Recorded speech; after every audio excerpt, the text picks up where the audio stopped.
बिस्मिल्लाहिर्रहमानिर्रहीम। अस्सलाम वालेकुम नाज़रीन, आप यूट्यूब चैनल देख रहे हैं। मैं इमरान खान। सबसे पहले अभी एक वाक़या पेश आया रात गए, जब मैं ये वीडियो रिकॉर्ड कर रहा हूँ, आप सुबह के वक्त सुन रहे हैं और आज मंगल का दिन है, इमरान खान साहब की मुलाकात का दिन भी है। तो रात गए हयाताबाद में, पेशावर में, जो अब तक मेरे पास इत्तलात आई हैं मुबैना तौर पर, खुर्रम ज़ीशान जो सेनेटर हैं पाकिस्तान तहरीक इंसाफ के, इन्होंने DGI-SPR को बड़ा सख्त रद्द-ए-अमल दिया था उस प्रेस कॉन्फ्रेंस के नतीजे में। और उसके बाद जब फैसल वाडा ने कीचड़ उछाला तो फैसल वाडा ने कहा कि ये दहशतगर्द है, इसको दहशतगर्दों की तरह डील किया जाएगा। फैसल वाडा ने इन्हें धमकी दी थी और बराह रास्त टीवी चैनल पे बैठकर धमकी दी थी कि इसको अब दहशतगर्दों की तरह डील किया जाएगा और ये दहशतगर्द है। धमकी किसी और ने नहीं दी। और उसके जवाब में खुर्रम ज़ीशान ने फैसल वाडा से कहा कि बेटा मुझे मिलना, और इन्होंने भी उन्हें सख्त अल्फाज में जवाब दिया। अब फैसल वाडा साहब की धमकी के बाद हुआ ये है कि पेशावर में खुर्रम ज़ीशान साहब का घर है हयाताबाद, वहाँ पे फायरिंग हुई है रात गए 2:30 बजे का वक्त बताया जा रहा है। को 25-30 लोग आए, 5 के करीब डबल केबन थे। ऐसा दहशतगर्द तो नहीं करते इस तरह से, उनका तो तरीक़ाकार और होता है, वो इतने 20-25-30 लोग वो नहीं भेजते। तो जो इतला उनके घर से या उनके आसपास से मिली है, जो उनके अपने सिक्योरिटी गार्ड बता रहे हैं, एक उनका सिक्योरिटी गार्ड ज़ख्मी भी हो गया। वो बता रहे हैं जी जो लोग आए उन्होंने अंधाधुंध फायरिंग शुरू कर दी घर के ऊपर। उन्होंने अंदर घुसने की कोशिश की, गार्ड्स ने अंदर नहीं आने दिया और उसके बाद फायरिंग शुरू हो गई और इतनी अंधाधुंध फायरिंग की गई कि वो कहते हैं जी घर के अंदर भी गोलियां लगी हैं। ये खुर्रम ज़ीशान साहब का घर है, वो सेनेटर हैं। पाकिस्तान के अंदर जो सेनेटर हैं वो टोटल 100 के करीब होते हैं, 100 सेनेटर होते हैं और ये पाकिस्तान के चुने हुए लोग होते हैं। हर पॉलिटिकल पार्टी अपने बेहतरीन लोगों को सेनेटर बनाती है। अब देखना यह है कि सेनेट ऑफ पाकिस्तान इसके ऊपर क्या करती है, इसके ऊपर कितनी आवाज़ उठाती है और कितना शोर मचाती है। वैसे तो पार्लियामेंट हाउस के ऊपर भी अटैक हुआ, पार्लियामेंट के अंदर घुस गए नकाब पोश, वहाँ से MNAs को उठाकर ले गए, पार्लियामेंट लॉजेस में घुस गए, वहाँ से उठाकर ले गए। एक सेनेटर एजाज चौधरी, वो लगभग 2 साल तक जेल के अंदर रहे, उनका भी प्रोटेक्शन ऑर्डर जारी किया गया, लेकिन उन्हें सेनेट में बुलवाया नहीं जा सका कि वो आगे कोई तकरीर कर देंगे, कोई बात कर देंगे। बहरहाल खुर्रम ज़ीशान के घर के ऊपर ये फायरिंग की गई है। पुलिस जाए वकुआ पे पहुंच गई है, वो सूरत हाल का जायज़ा ले रही है। ये एक दहशतगर्दी का वाक़या है और उसके ऊपर दहशतगर्दी का ही मुकदमा दर्ज होना चाहिए। और CCTV फुटेजेस मौजूद हैं पेशावर में, ये हयाताबाद के इलाके में रहते हैं, तो पता तो चल जाना चाहिए कि कौन लोग थे और कहाँ से आए थे। अब खुर्रम ज़ीशान इसके बारे में बता सकते हैं वजाहत के साथ कि वाक़या क्या हुआ। और जो अभी तक रिपोर्ट हुआ है मुबैना तौर पे, ये सारा मुझे डिफरेंट एरिया से पता चला है। तो जितनी इन्फॉर्मेशन है मैंने आपके साथ शेयर की है, तफसीलात बाद में आएंगी, वाकई की हकीकत क्या है वो पता चल जाएगा। आज मुलाकात का दिन है। आज इमरान खान साहब से उनकी बहनों की मुलाकात होगी और वकला की मुलाकात होगी, क्योंकि मंगल वाले दिन ये मुलाकातें तय होती हैं। लेकिन फैसल वाडा ने रात को ये स्टेटमेंट दिया और फैसल वाडा ने कहा बस अब बहुत हुआ और अब कुछ किया तो कोई गुंजाइश की जगह नहीं, कल भी मुलाकात नहीं करने दी जाएगी, बल्कि पहले नाके पर ही रोक लिया जाएगा। अब कुछ बर्दाश्त नहीं किया जाएगा, टॉलरेंस की बिल्कुल गुंजाइश नहीं है। देखिए फैसल वाडा जो है वो कोई जेल का एहलकार तो नहीं है। फैसल वाडा जो है वो जेलर का यार दोस्त भी नहीं है, या जेलर के साथ भी इसके ताल्लुकात नहीं है। पंजाब हुकूमत पर ये वैसे ही तनकीद करता रहता है और फेडरल गवर्नमेंट के भी ये इतना कोई हक में नहीं है। PMLN को ये वैसे ही पसंद नहीं आता और ना वो एक दूसरे को पसंद नहीं करते। तो ये बंदा किसका है? बंदा तो ये एस्टेब्लिशमेंट का है, ये अपने मुंह से कहता है और बार बार कहता है। तो एस्टेब्लिशमेंट ने फैसल वाडा के जरिए से यानी ये पैगाम आपको पहुंचा दिया और सुना दिया कि मुलाकात नहीं करनी दी जाएगी। दूसरी जानिब पाकिस्तान तहरीक इंसाफ ने चलो चलो अडियाला चलो का बैनर शेयर किया हुआ है और वो जोर लगा रहे हैं कि मैक्सिमम लोग अडियाला के बाहर पहुंचे इमरान खान साहब की बहनों से, और जो वकला मुलाकात के लिए जाना चाहते हैं उनसे इज़हार यकजहती करने के लिए। अब इस जुमेरात को वज़ीर आला खैबर पख्तूनख्वा 10वीं मरतबा आने वाला, 10वीं मरतबा आएगा। तो क्या एक वज़ीर आला 10 मरतबा चल के आया एक सूबे से, एक जेल के बाहर, और उसने मुलाकात अपने लीडर से करनी है? और ये निज़ाम इतना पागलपन का शिकार है कि ये एक वज़ीर आला को एक लीडर से मिलवाने से डरता है। हालांकि अब तो मिलवा देना चाहिए, अब तो काम भी निकल गया जिस काम का एक खदशा। देखे ना, इमरान खान साहब ने कोई ज़हनी मरीज़ का लफ्ज़ पहली दफ़ा तो इस्तेमाल नहीं किया। ये मैं आपके सामने रख देता हूँ फैक्ट। इमरान खान साहब आसिम मुनीर साहब के बारे में ज़हनी मरीज़ का लफ्ज़ पहली मरतबा इस्तेमाल नहीं किया उन्होंने। ये जो अभी 2 दिसंबर को मुलाकात हुई, ये पहली मर्तबा नहीं था। इमरान खान साहब बड़े लंबे अरसे से ये लफ्ज़ इस्तेमाल कर रहे हैं, चंद महीनों से, और बार बार आसिम मुनीर साहब को ज़हनी मरीज इमरान खान साहब कहते चले आ रहे हैं। और ये कोई नई बात नहीं है, पुरानी बात है, वो बार बार कहते हैं ये बात। नवंबर के ट्वीट के अंदर भी ये था, उससे पहले भी ये था, अक्टूबर में भी कहीं ये स्टेटमेंट आया था। लेकिन सवाल ये पैदा होता है कि पहले गुस्सा क्यों नहीं आया और अब गुस्सा क्यों आया। तो गुस्सा बड़ा सियाना है। गुस्सा इंतज़ार कर रहा था कि नोटिफिकेशन हो जाए, गुस्सा इंतज़ार कर रहा था कि ताहयात इस्तिस्ना मिल जाए, आईनी तरमीम हो जाए, ताहयात मुराद मिल जाए, नौकरी पक्की हो जाए, हर चीज़ महफूज हो जाए, सारा काम कंट्रोल में आ जाए, उसके बाद गुस्सा आएगा। तो गुस्सा इंतज़ार कर रहा था अपने काम मुकम्मल होने के। ये बड़ी अजीब बात है ना, गुस्सा बड़ा सियाना है। जो नॉर्मल आदमी है ना, उससे गुस्सा गुस्से वाली बात पे आता है। अगर तो इमरान खान साहब के ज़हनी मरीज कहने के ऊपर किसी को दिक्कत थी तो वो बहुत पहले हो जानी चाहिए थी। लेकिन इंतज़ार किया गया कि नोटिफिकेशन आ जाए, उसके बाद इमरान खान साहब को वापस ज़हनी मरीज भी कहा जाएगा, उनके वज़ीर आला को कुत्ता भी कहा जाएगा, और बहुत सारे और स्टेटमेंट जो है वो इसके साथ जोड़ दिए गए। अब मुलाकात का दिन है। इमरान खान साहब की मुलाकात के बारे में ये शुनीद है कि मुलाकात नहीं करवाई जाएगी, बल्कि राणा सनाउल्लाह साहब ने एक बात की टीवी चैनल पर बैठ के। उन्होंने कहा कि इमरान खान के खिलाफ गद्दारी के मुकदमे का इम्कान रद्द नहीं करता मैं।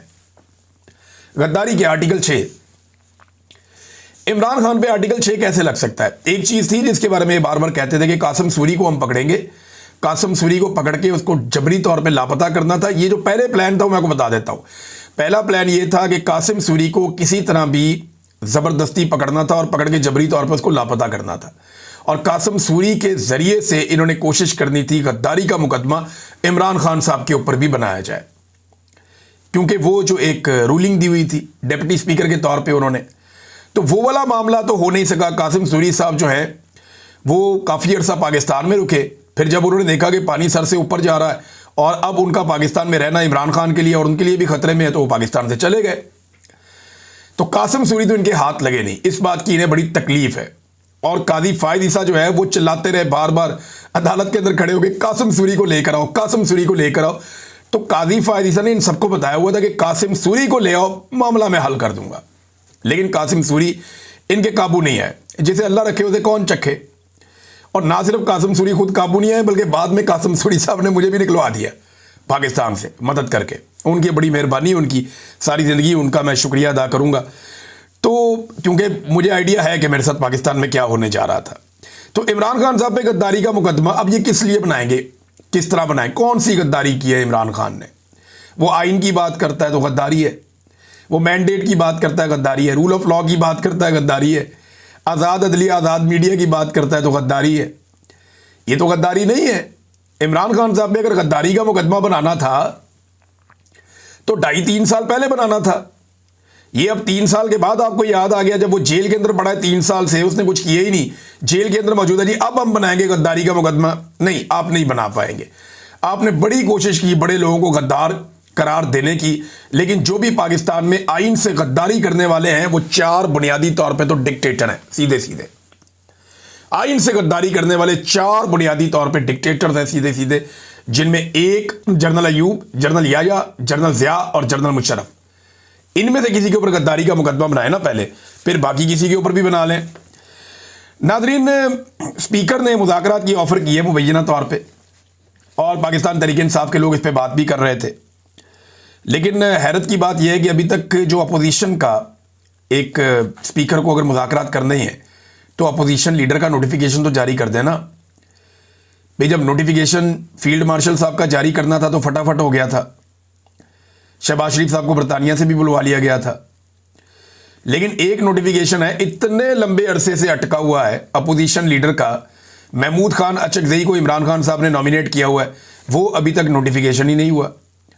और ये वही महमूद खान अचकज़ई हैं जिन्हें पिछली मरतबा पीडीएम की जमातों ने अपने साथ रखा हुआ था जमहूरियत का लारा लगा के, और उसके बाद ये फौजी ट्रक में सवार होकर सारे के सारे असेंबली में पहुंच गए फॉर्म 47 लेकर, और महमूद खान अचकज़ई के सामने पूरा पोल भी खुल गया। तो अब जो अचकज़ई साहब हैं इनको नोटिफिकेशन जारी नहीं किया जा रहा। इसके ऊपर जो अपोजिशन है पाकिस्तान तहरीक इंसाफ, उन्होंने एक पार्लिमानी एक मीटिंग भी की है जो पार्लियामेंट के अंदर इनकी होती है। वहाँ चंद चीज़ों के ऊपर उन्होंने गौर किया। एक तो राणा सनाउल्लाह ने एक ऑफ़र की थी कि एक पार्लियामेंट्री कमेटी बना देते हैं, इमरान खान साहब की जेल सहूलतों का जायज़ा ले लेते हैं। उन्होंने कहा जी बिल्कुल ठीक है, बनाओ, इधर से फंसते हैं इधर से फंसाओ। उन्होंने कहा राणा सनाउल्लाह को इसके अंदर शामिल करें और बाकी लोग जो है पाकिस्तान तहरीक इंसाफ सेनेटर्स के, कौमी असम्बली के अरकान के और वकला के नाम दें, ताकि इमरान खान साहब तक के लिए रसाई और रास्ता तो खुले ना। राणा सनाउल्लाह साहब खुद भी जाना चाहते हैं तो जाके देख लें, उन्हें आइडिया हो जाएगा। लिहाजा फौरी तौर पे पाकिस्तान तहरीक इंसाफ ने मुत्तफ़िका तौर पे इस बात को तस्लीम कर लिया कि जनाब इसको हम कर लेते हैं। इसके अलावा नाज़रीन एक चीज़ मैं आपको और बताऊं कि आइन का एक और आर्टिकल है 234। वैसे ये जो एमरजेंसी के हवाले से आर्टिकल्स हैं ये 232 से लेकर 237 तक है। यानी पाकिस्तान में जब एमरजेंसी लगाई जाती है किसी सूबे में तो एमरजेंसी के लिए ये सदर का इख्तियार होता है। उसके बाद ये जो पार्लियामेंट है उसका बड़ा इंपॉर्टेंट रोल होता है असम्बली का। तो इसका तरीक़ाकार ऐसा है कि आप लंबी मुद्दत के लिए एमरजेंसी लगा नहीं सकते। आइन के अंदर आप लंबी मुद्दत के लिए एमरजेंसी नहीं लगा सकते, और अगर आपने लंबी मुद्दत के लिए एमरजेंसी लगानी है तो आपको जाना पड़ेगा उसी असम्बली के पास। अब खैबर पख्तूनख्वा में जो असम्बली है वहाँ अक्सरियत पाकिस्तान तहरीक इंसाफ की है, तो वहाँ तो ऐसा हो नहीं सकता। गवर्नर राज लगाएं ये भी तो ये काबू नहीं कर सकेंगे मामला। तो अब मुबैना तौर पे ये पता चला है कि 28वीं आइनी तरमीम के अंदर जिन मज़ीद चीज़ों को तब्दील किया जाएगा उनमें एक चीज़ ये आर्टिकल 232 से 237 तक इसके बीच में छेड़छाड़ करेंगे और कुछ इख्तियारात जो हैं वो दे देंगे आइनी अदालत को कि अब ये आपके पास इख्तियारात हैं, छोड़ें पार्लियामेंट को, छोड़ें असम्बली को। उनके इख्तियारात ऐसा लगता है कि अब ये ख़त्म करने जा रहे हैं और इस बुनियाद के ऊपर अब ये कोई एमरजेंसी का रास्ता निकाल रहे हैं कि लंबी एमरजेंसी लग जाए। भाई लंबी एमरजेंसी लगाएं, छोटी एमरजेंसी लगाएं, फॉर्म 47 की हुकूमत बनाएं या गवर्नर राज लगाएं या पाकिस्तान में सदारती निज़ाम लाएं या पूरे पाकिस्तान में मार्शल लॉ लगा लें, मुल्क नहीं चलना। उसकी वजह मैं आपको बताता हूं कि इनके अंदर काबिलियत और सलाहियत ही नहीं है। पाकिस्तान में इस वक्त लूट मार मची हुई है। मेरी बहुत सारे लोगों से बात हुई और मैं जिम्मेदारी के साथ आपको यह कह रहा हूं। बहुत सारे सीनियर लोग हैं और आज की तारीख आप नोट कर लें। ये बात मैं आपको कर रहा हूं 9 दिसंबर को। 9 दिसंबर को मैं आपको ये बात बता रहा हूं। मेरी काफ़ी लोगों से कल के दिन में बात हुई, वो सारे सर पकड़ के बैठे हुए हैं कि जनाब लोग पाकिस्तान से भागना चाहते हैं। इन्होंने एक जंगले में कन्वर्ट कर दिया इस मुल्क को। इंडस्ट्री लगातार बंद हो रही है, मल्टीनेशनल कंपनियां पाकिस्तान से भाग रही हैं। लोग अपना प्लॉट बेचना चाहते हैं, अपनी ज़मीन बेचना चाहते हैं। 70% 60% पैसे पे भी नहीं बिक रही। जो 1 करोड़ का प्लॉट था वो आज 60 लाख का हुआ है। इसके बावजूद बायर मौजूद नहीं है मार्केट में। बेचने के लिए ज़्यादा चीज़ें मार्केट में पड़ी हुई हैं, ख़रीदार नहीं है। लोग पैसा निकालने के लिए तैयार नहीं है। लोग पैसा लेकर पाकिस्तान से बाहर जाना चाहते हैं। और अब लोग खाली वैसे पाकिस्तान से बाहर नहीं जा रहे कि नौकरी करने चले जाएंगे। लोग अपनी चीज़ें, घर चीज़ें बेच के लोग अब पैसा लेकर पाकिस्तान से बाहर जा रहे हैं कि निकलो बाहर जाके किस्मत आजमाते हैं। पाकिस्तान के अंदर अब कोई हाल नहीं है। और ये सारा कुछ किया किसने? हुकूमत ने किया। ये 4 साल जो सियासी अदम इस्तेहकाम इस मुल्क के अंदर इन्होंने रखा, जुल्म और ज़बरदस्ती के साथ लोगों की आवाज़ को दबाया, ये उसका नतीजा निकल रहा है। मैं आपके सामने एक चीज़ रखता हूं ना, ये जरा आप गौर से देखें। सिर्फ चंद लोगों ने गंदम के जो पाकिस्तान के अंदर ज़खायर है ना, उनके ऊपर इस वक्त कंट्रोल किया हुआ है। कैसे किया हुआ है? इमरान खान के दौर में एक पॉलिसी बनी थी। इन्होंने कोई 900 के करीब कुछ स्टोर बनाने थे, बहुत बड़े बड़े, पंजाब के हर इलाके में जहां गंदम होती है, और बैंकों ने उसके लिए पैसा देना था। सूद सिर्फ गवर्नमेंट ने देना था, बाकी सारा बैंकों ने खुद ही करना था। और ये किसानों से फिर उन्होंने गंदम खरीद के वहाँ स्टोर करनी थी और किसान को गंदम जैसे जैसे बिकती वैसे वैसे मुनाफा मिलता और बैंक जो है वो अपना थोड़ा सा एक सूद ले लेता उसमें से। तो ये एक ऐसा सिस्टम था जिसमें बैंक छोटा सा मुनाफा लेके किसान को एक बड़ा मुनाफा मिल जाता। यानी गंदम की जो प्राइस है उसमें 15% से 20% का इजाफा हो जाता है हर साल। जब वो गंदम की कटाई होती है उस वक्त जब किसान बेचता है तब से लेकर अगली फसल आने तक 15 से 20% का इजाफा हो जाता है। ये किसान को मुनाफा और मिल जाता, किसान भी राजी हो जाता। इन्होंने क्या किया, मौजूदा हुकूमत ने कोई 3-4 बंदे हैं टोटल जिन्होंने बैंकों से बेशुमार पैसा इस्तेमाल करके, अपनी जेब से भी नहीं किया, बैंकों से बेशुमार पैसा इस्तेमाल करके 2200 रुपए मन के हिसाब से किसानों से गंदम उठाई हुई। और ये 400 अरब रुपए का मुझे किसी ने बताया। एक जमशेद इकबाल चीमा साहब का जो आइडिया था इमरान खान साहब के दौर में टोटली डिफरेंट था। ये है जो मुझे मेरे सोर्स ने बताया, वो ये बताया कि 400 अरब तकरीबन जो है उसकी गंदम इन्होंने काबू की हुई है और गंदम की सप्लाई को कंट्रोल कर रहे हैं, जिससे उसकी कीमत बढ़ रही है। 2200 रुपये मन इन्होंने जो गंदम खरीदी थी वो अब 4000 रुपये मन के करीब है। अच्छा, पाकिस्तान के बाहर जो गंदम मिल रही है बैनुल-अक़वामी मार्केट में, वो लगभग 3000 के कम है, 3000 से भी नीचे है बैनुल-अक़वामी मार्केट में गंदम की प्राइस, वो 3000 से भी कम है।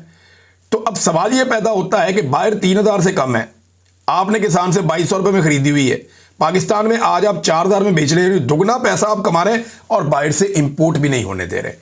क्योंकि ये जो 4 लोग हैं, इन 4 लोगों ने हुकूमत को कंट्रोल किया हुआ है कि इससे हमने बेशुमार पैसा कमाना है। तो सैकड़ों अरब की दिहाड़ी लग रही है। पैसा भी जेब से नहीं लगाया, पैसा भी बैंकों का लिया, किसान से सस्ती गंदम खरीदी और गंदम स्टोर कर ली, उसके बाद डबल कीमत में वो गंदम बेची, पैसे को दुगना किया, बैंक के पैसे वापस किए, छोटा सा सूद दिया, बाकी सारा पैसा जेब में। ये सैकड़ों अरब की दिहाड़ी लगी है पाकिस्तान में और इस वक्त ये लग रही है। और बाहर से इंपोर्ट इन्होंने खुद रुकवाई हुई है कि जनाब हमने नहीं करने देनी, सप्लाई को हम कंट्रोल करेंगे। ये है नादरीन इस वक्त पाकिस्तान में सूरत हाल। तो एमरजेंसी के लिए मैं आपको बता रहा था कि आर्टिकल 234 के ऊपर इनकी नज़र है, ये उसको भी तब्दील करेंगे आने वाले दिनों में। कुछ लोग नादरीन एक और खबर पे बड़ा रोला डाल रहे हैं और वो एस्टेब्लिशमेंट के सोर्सेज पे एतबार कर रहे हैं। वो ये कहते हैं जी कि मोहसिन नकवी आया बरतानिया में, ये वजारत खारजा में जाकर मिला, वो गाड़ी की जितनी तलाशी हुई है, मैं तो हैरान ही हो गया कि वाकई को वजीर बैठा हुआ है गाड़ी में। वो लेट के नीचे से तलाशियाँ ले रहे थे। ऐसे तो आज तक कभी किसी की तलाशी मैंने बरतानिया में नहीं देखी। बहरहाल तलाशियाँ हुई है, चले गए, वजारत खारजा से मिले। अब कहते हैं कि जी यहाँ से कोई बंदे इन्होंने लेकर जाने हैं, एक कोई रिटायर मेजर साहब हैं और एक शहजाद अकबर साहब हैं, इन दोनों का नाम लिया हुआ है कि जनाब इनको तो लेकर जाना है और बाकी भी कोई बंदे हैं जिनको लेकर जाना है। तो सवाल ये, वजारत खारजा का तो इससे ताल्लुक ही नहीं है, ये तो उनके होम ऑफिस का मामला है। आपको उनकी वजारत दाखिला से बात करनी पड़ेगी और आपकी वजारत खारजा उनके साथ बात करेगी। लेकिन चले ठीक है, आप अगर ये डीलिंग कर भी रहे हैं तो ये लोग बरतानिया के कानून को नहीं समझते। या जो बरतानिया का कानून है ना, यहां से इतना सौखा नहीं है। आप शहजाद अकबर को आप सोच भी नहीं सकते यहां से आप कैसे ले जाएंगे, ये सवाल ही पैदा नहीं होता। ये उल्टे भी लटक जाए ना तो ये नहीं ले जा सकते। शहजाद अकबर साहब जब तक ना जाना चाहें बरतानिया से तब तक नहीं हो सकता। यानी इन्हें सबसे पहले तो ये साबित करना पड़ेगा कि इन लोगों पे पाकिस्तान में किसी किस्म का कोई सियासी मुकदमा नहीं हो रहा, ये इन्हें साबित करना पड़ेगा। कैसे साबित करेंगे? सारे मुकदमे सियासी नौयत के किए हुए हैं और पाकिस्तान के अंदर सियासी नौयत के मुकदमात की भरमार है। वो इमरान खान पे दहशतगर्दी के मुकदमे कर दिए आपने, वो दहशतगर्द है। 70 साल जिंदगी में उसके ऊपर कोई मुकदमा नहीं हुआ, 71 साल तक, और अचानक अगले 2 साल के अंदर उसके ऊपर 200-300 मुकदमे हो गए। मजाक तो नहीं है ना, दुनिया जानती है, दुनिया को पता है आप क्या कर रहे हैं। तो ये जो कुछ आपने पाकिस्तान के अंदर किया हुआ है, दुनिया आप पे एतबार नहीं करती। वो चौधरी परवेज़ अली साहब के साहबजादे मुनिस लाई, मैं उनसे मेरी मुलाकात भी हुई थी जब मैं गया था स्पेन में, एक दोस्त के यहाँ मुलाकात हुई, तो उन्होंने मुझे बताया उनका नाम डाल दिया था रेड वारंट के अंदर, इंटरपोल से कह के। वो इंटरपोल से उन्होंने नाम निकाल दिया, इंटरपोल वालों ने। उन्होंने कहा जी सियासी मुकदमे हम नहीं कर सकते, हालांकि इनके ऊपर करप्शन के एलिगेशन है, लेकिन उन्होंने निकाल दिया। उन्होंने कहा नहीं, ये सियासी नौयत के हैं, फैमिली को सारों को पकड़ा हुआ, ज्यादती की हुई है, नहीं हम नहीं कर सकते। बहुत सारे लोगों के नाम लिखकर हुकूमत देती है कि जनाब इनको ब्लॉक करें, इनको रोके, एयरपोर्टों पे हमारे हवाले करें, वो मानते ही नहीं। इंटरपोल वाले इनकी बात ही नहीं मानते। वो 1 मिनट के अंदर नाम को गूगल करते हैं, पता चल जाता है ये बंदा कौन है। किसी सियासी शख्सियत पे, किसी एक भी जर्नलिस्ट पे वो नाम डालने के लिए तैयार ही नहीं है। इन्होंने तो हर जगह लिख कर दिया हुआ है, हर एक का लिख कर दिया हुआ है। तो ये ऐसे उठाकर यहां से बंदे ले जाएंगे, मुझे नहीं लगता। शहजाद अकबर के तो भाई को भी अगवा किया पाकिस्तान में, मैं अच्छी तरह जानता हूं। उसके भाई को शहजाद अकबर के पाकिस्तान में अगवा किया, यहाँ बरतानिया में उसके ऊपर अटैक किया। ये यहाँ से खाला जी का वाड़ा उठा के ले जाएगा मोहसिन नकवी, और ये कभी भी नहीं लेकर जाएंगे। मोहसिन नकवी को पता है जब पाकिस्तान आज़ाद होगा, जब पाकिस्तानी कंट्रोल वापस लेंगे, तो मोहसिन नकवी और बाकी लोगों को छुपने के लिए इन्हीं मुल्कों में आना पड़ेगा। और अगर उन्होंने ये रास्ता खोल दिया तो कल को उनको भी घसीट के ले जाएंगे। तो ये कभी भी ऐसी हरकत नहीं करेंगे। ये सहाफ़ियों को बेचने के लिए सौदा है, इधर की उधर कर देते हैं, उधर की उधर कर देते हैं। असल काम कोई और है। सहाफ़ियों का काम है पता करें ये एक्चुअली किस काम के लिए आए हैं और बीच की बात क्या है, तो वो पता चल जाएगा उन्हें जल्दी। अब नाज़रीन, जबरान इलियास साहब लगातार सवालात पूछ रहे हैं अल्लाह की फ़ौज के 7 लाख सिपाहियों से। पहले उन्होंने शौकत खानम कैंसर अस्पताल के फंड रोके जाने पे पहला सवाल किया था। दूसरा, उन्होंने इमरान खान साहब के साथ जो टॉर्चर किया जा रहा है उस हवाले से सवाल किया था। अब तीसरा सवाल उन्होंने उठाया आज मुलाकात के हवाले से। उन्होंने कहा जी कि अल्लाह की फौज के सिपाहियों से मेरा तीसरा सवाल, कल अडियाला जेल में इमरान खान यानी आज के दिन में इमरान खान से मुलाकात के अदालती अहकामात मौजूद हैं। जेल के कवानीन के मुताबिक मुलाकातें कैदी का हक हैं, मगर आपके इदारे के बड़ों ने अपने टाउट्स के जरिए यह पैगाम पहुंचाया कि मुलाकात नहीं होगी। सवाल यह है कि क्या यह खुली गुंडागर्दी नहीं है? इस पर कभी सवाल किया है आप सब ने अपने बड़ों से? आपके बड़े शायद ये चाहते हैं कि कोई कानून तोड़े और फिर तशद्दुद या गोली चलाने का जवाब पैदा हो। कल जो शहरी इमरान खान की बहनों को सपोर्ट करने आएंगे वो अदालत के हुक्म और अपने लीडर का बुनियादी हक लेने के लिए क्या करें? पाकिस्तान सिर्फ पीटीआई वालों का नहीं, आपका भी है। शायद आप ये सोचते हो हम तो सेफ हैं, होने दो जो होता है, मगर ये याद रखें कि जब अल्लाह ने आपको आवाज़ दी है तो इसका हिसाब भी होगा। अदब से सवाल ज़रूर पूछे, ये आपका हक है। चलो चलो अडियाला चलो। ये जबरान इलियास साहब ने मामला उठाया और मामला सीरियस है, क्योंकि आज के दिन में जो है वो धमकियां काफ़ी दी गई हैं कि ये कर देंगे वो कर देंगे। अब पता नहीं वहाँ पे क्या होता है। नादरीन, एयरपोर्ट्स के ऊपर जो मसाले में वो जारी हैं लगातार, उनके अंदर किसी किस्म की कोई कमी नहीं आ रही। इस्लामाबाद एयरपोर्ट पर मल्टीनेशनल कंपनी का एक मुलाजिम जो सॉफ्टवेयर इंजीनियर था वो आया और उसको उन्होंने रोक लिया और पासपोर्ट के ऊपर ऑफलोड की स्टैंप भी लगा दी। बाद में एक बंदे ने उससे 80,000 रुपया लेके उसी फ्लाइट में उसको चढ़ा भी दिया, भेज दिया। एक तरफ ऑफलोड की स्टैंप लगी हुई है, फिर वो चला भी गया पाकिस्तान से। वो वापस आया पाकिस्तान में, उसने आगे केस कर दिया हाई कोर्ट में। अब देखते हैं हाई कोर्ट बुलाती है, मोहसिन नकवी के बंदों को क्या कहती है, क्या करते हैं। इन्होंने मुल्क को एक पिंजड़े के अंदर कन्वर्ट कर दिया। आपको पता है दुबई से और ओमान से मैंने आपको 2 महीने 2.5 महीने पहले ये खबर दी थी।